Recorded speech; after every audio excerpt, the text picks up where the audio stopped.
Congratulations again, right here. Kwentuhan mo lang kami kasi, di ba sa floor finals, you were third to perform. Tapos, you got the highest score. Tapos, ano yung nasa isip mo when you were waiting for finalist number 4 all the way to finalist number 8? Kung ano yung masascore nila? Sino ba? Si Jake talaga si Jake po talaga yung iniintay ko. Alam ko kasi parehas lang kami ng difficulty, and kapag siguro mas napaganda yung landings niya po, siya yung mananalo for sure. Nalaman ko na nung pagtas po ng before last pass niya kasi medyo medyo madumi po yung mga landings niya din. So habang hindi pa tumitira si Jake, alam kong hindi pa ako yung mag-goal po. Ayun. Yeah, Mr. T. Can I go? When he was there, I already knew I was on top. I went down already to congratulate him before even everything was finished, because I knew he was going to get it. When he stuck to the floor, he said, "That's it." I said, "He made it." Especially his first pass, I knew he was going to make it. I was so overwhelmed. And then when we heard the Philippine flag going, you don't know that feeling of crying. It's such a wonderful feeling to see your Philippine flag going up. Bayang Magiliw, very nice. So, Miss, yung follow-up, yung score na 15, expected mo na yun? Yung score na 15 point something? 15.20, I mean. Yes. Okay. Follow-up na po din sa sinabi because si Kaloy is a 3-time individual all-around champion sa SEA Games. And then sabi ni Miss Cynthia in an interview with Miss Diane Castillos, for next year daw sa SEA Games sa Thailand, expected daw niya all 8 gold medals in men's gymnastics. Your thoughts? Yeah, Kaloy's thoughts, and Miss Cynthia also can do comment. Feeling ko, depende po sa pommel. Mahirap po sa pommel kasi magaling po yung Vietnam, hindi ko naman po yung specialties po. And sa rings po, pwede po. Sa high bar, depende din po. Hindi po ako nag-expect at all. Gusto ko lang mag-compete and i-try po yung nerves ko ulit. Gusto ko lang mag-try. No expectation at all, pero i-deliver ko po yung best performance and best preparation. Okay, we have questions from Net25. Okay. Congratulations, Carlos. Sanay ka na ba? Sanay ka na sa limelight right now? The things that surrounds you. Yun nga po, medyo nakaka-overwhelm po talaga pala talaga to. Before naman may mga nagpapa-pictures, pero hindi po kagaya ngayon. Sobrang overwhelming po ng experience na to para sa akin, and at the same time very grateful po na nakikita ko yung mga Pilipino po. Kasi the things that happen to you, nagbigay sa'yo ng instant fame, kumbaga, yung mundong ginagalawan mo is not just only for the sports na, kundi whole industry.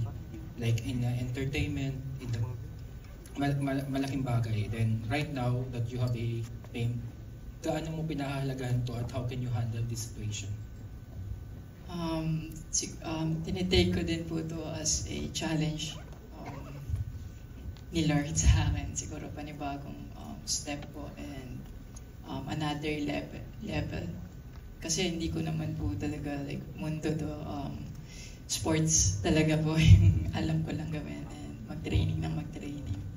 But at the same time, feeling ko ito rin po yung pwede kong maging way para makatulong po sa mga ibang tao, and lalo na sa mga kabataan po na nangangarap po. Ma'am Cynthia. Yeah, may I add on to this? I want to say for him, he is also known internationally. That's why I'm always insisting to call him Carlos, because they know him as Carlos, not Kaloy. And he's known internationally, and when we're abroad, it's not only the Filipinos that want to have pictures with him. Even the athletes, he's very busy with all the athletes taking photos. It's hard for him to train. I said, Carlos, you have to train already because he's everybody. And when they asked questions to the other good athletes, who do you think will win the gold? They always say Carlos. They always were predicting that Carlos will do it. My last question po, Carlos. Kung may message ka, lagi naman tong tinatanong pero unahan ko lang. Kung may message ka sa 10 years old na Carlos Yulo, ano yung sasabihin mo sa kanya?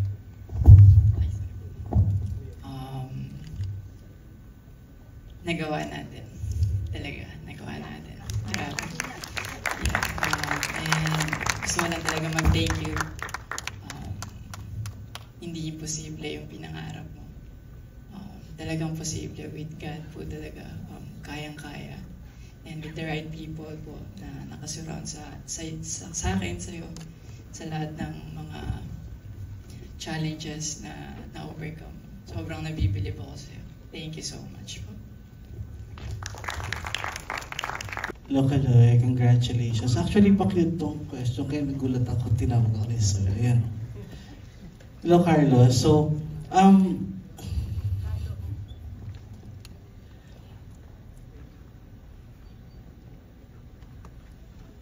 syempre worth it yung mga pinagdaanan mo, yung lahat ng hirap. So, kasi, hello, naka-dalawang gold ka. So, pa-cute lang yung question. Curious lang ako, ano ba yung iniisip mo? Syempre, because of the diet restrictions, dami mong hirap na pinagdaanan.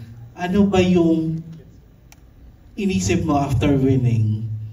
Kumain ng marami or matulog kasi sa dami ng pagod na pinagdaanan mo? Both po eh.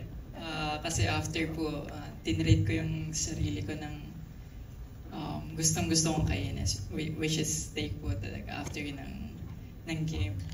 At the same time, gusto ko pong matulog habang kumakain. Sobrang pagod na po. Pero